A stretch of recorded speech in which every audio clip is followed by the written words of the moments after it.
मेरे दिव्य गुरुदेव श्री परमहंस योगानंद जी के द्वारा ये टॉपिक मानव का महानतम साहसिक कार्य, ये टॉपिक सेल्फ रियलाइजेशन फेलोशिप मुख्यालय लॉस एंजलिस में कैलिफोर्निया में 29 फरवरी 1940 को दिया गया व्याख्यान है।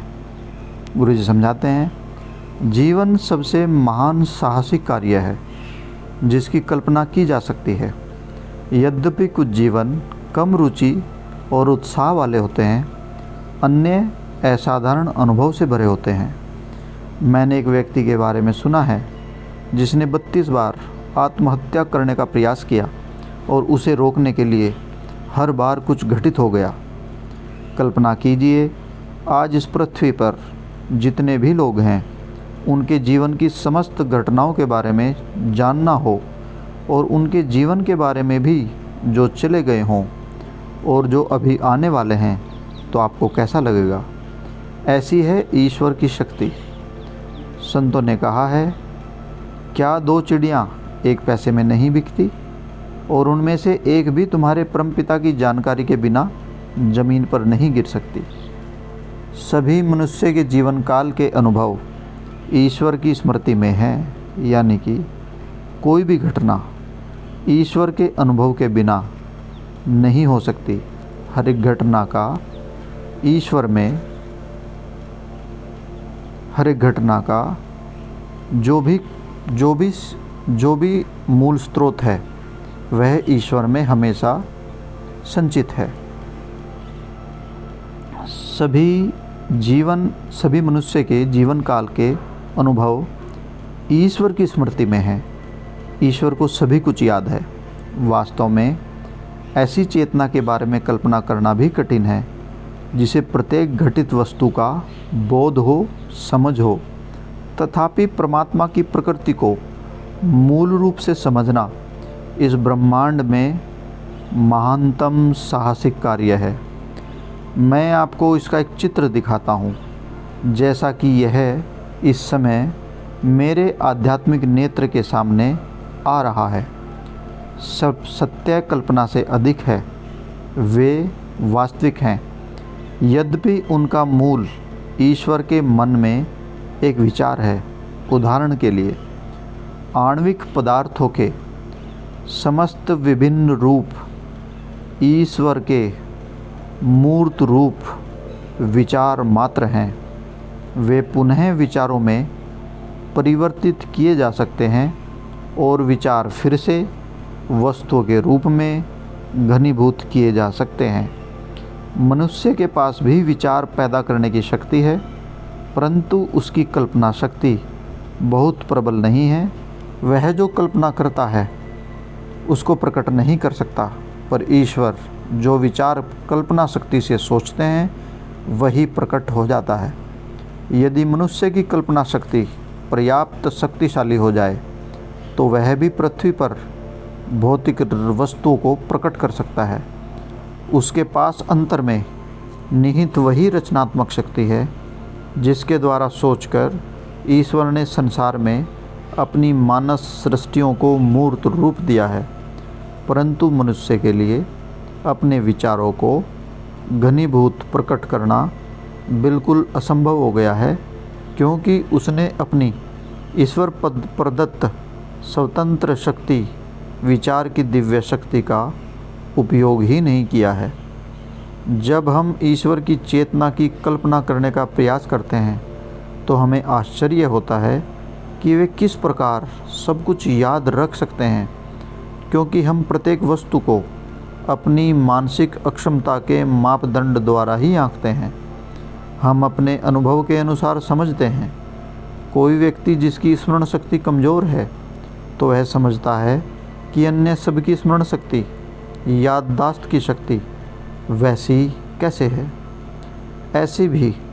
ऐसी भी असाधारण स्मृति वाले लोग हैं जो पूरी पुस्तक को याद कर सकते हैं, शायद उतनी ही आसानी से जितने से आप कुछ पंक्तियाँ याद कर सकते हैं।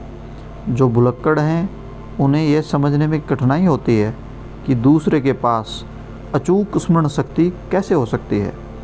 एक जौहरी अपने रत्नों को याद रखता है, मुनीम अपनी पुस्तकों के आंकड़े को याद रखता है, उसी प्रकार ईश्वर समस्त ब्रह्मांड में अपने द्वारा रचित प्रत्येक वस्तु को याद रखने में सक्षम हैं। ईश्वर जानते हैं हमारे जन्म से लेकर आज तक और इस जन्मों से पूर्व वो सभी घटनाएं और वो सभी अनुभव जो हमने प्राप्त किए हैं वो सभी ईश्वर में सुरक्षित हैं। ईश्वर उन सबको जानते हैं।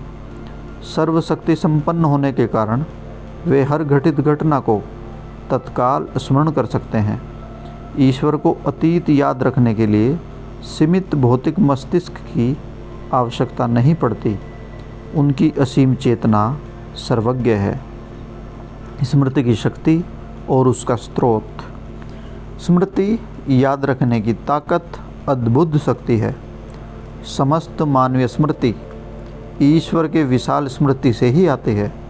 उदाहरण के लिए जन्म से आज तक आपने जितने भी चलचित्र यानी कि मूवी देखी हैं उन सब के विषय में आप मुझे नहीं बता सकते, परंतु यदि मैं आपको उनमें से एक चलचित्र फिर से दिखा दूं, मूवी फिर से दिखा दूं, तो आपको वह तुरंत याद आ जाएगा। अंतर्निहित दिव्य स्मृति बीते हुए अनुभव को सदा पहचानती हुई ठीक आपके अंदर विद्यमान है। जैसे ही आप आरंभिक दृश्य दोबारा देखते हैं आपको पूरी कहानी याद आ जाती है। ओह, मैंने ये मूवी पहले देखी थी, आप ऐसा ही कहेंगे। आप कह सकते हैं मुझे याद है कि इस मूवी का अंत कैसे हुआ था। यह कैसे होता है कि हम एक चलचित्र को पहचान सकते हैं और इसकी प्रत्येक घटना के विवरण को जिसने हमने वर्षों पहले देखा था, क्योंकि समस्त घटनाएं मस्तिष्क में अंकित होती है, रिकॉर्ड होती है। जैसे ही आप किसी अनुभव के रिकॉर्ड पर एकाग्रता की सुई रखते हैं, आपकी स्मृति उस अनुभव को पुनः सुनाना आरंभ कर देती है। यदि मैं आपसे पूछूं कि पिछले बृहस्पतिवार को जब मैं यहाँ और आप दोनों साथ थे तब आप कहाँ पर बैठे हुए थे, आपको यह याद आ जाएगा कि और साथ ही साथ दूसरी घटनाएं भी याद आनी शुरू हो जाएंगी। यदि मैं पूछूं मैंने क्या कहा था तो मेरे शब्द आपको याद आने शुरू हो जाएंगे। स्मृति की आंतरिक शक्ति ईश्वर से ही आती है और यह पूर्ण है, यह कभी नहीं भूलती। सामान्य मनुष्य की स्मृति एक ही समय में समस्त अनुभवों की चेतना को धारण नहीं कर सकती, परंतु अंतर्निहित दिव्य स्मृति, दिव्य याददाश्त एक ही समय में और अस्थायी रूप से प्रत्येक घटना को याद रख सकती है। अतः अच्छी अथवा कमज़ोर स्मृति धारण की बात है।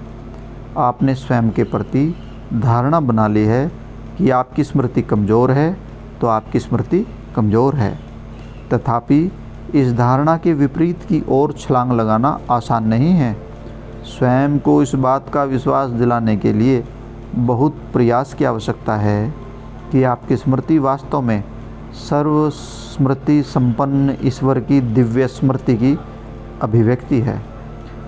महानतम मानवीय स्मृति ईश्वर की असीम चेतना से ली गई स्मृति के अतिरिक्त और कुछ भी नहीं है, जिसमें अखिल मानव और दूसरे जीवधारियों के समस्त साहसिक कार्य अंकित हैं। जय गुरु जी।